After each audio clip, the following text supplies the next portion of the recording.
लेकिन पवन सिंह के लगातार प्रमोशन में जाएंगे। बिल्कुल, उनको जरूरत मेरी होगी तो बुलाएंगे और हम जाएंगे। हाँ, लेकिन कब जाएंगे? चुनाव बाद जाएंगे। कैसे जाएंगे? प्रोग्राम करने जाएंगे जिनके हेलीकॉप्टर से जाएंगे? ड्रोन से, ड्रोन से, राफेल से जाइए ना? राफेल से ज्यादा तुम्हारे शरीर पे लैंड कर जाएंगे।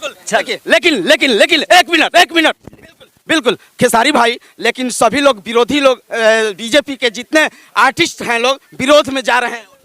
देखिए ये चुनाव है, कोई विरोध करे क्या करे, वो कलाकार हैं और मेरे लिए सम्मानित है, सब नेतागण मेरे लिए सम्मानित है।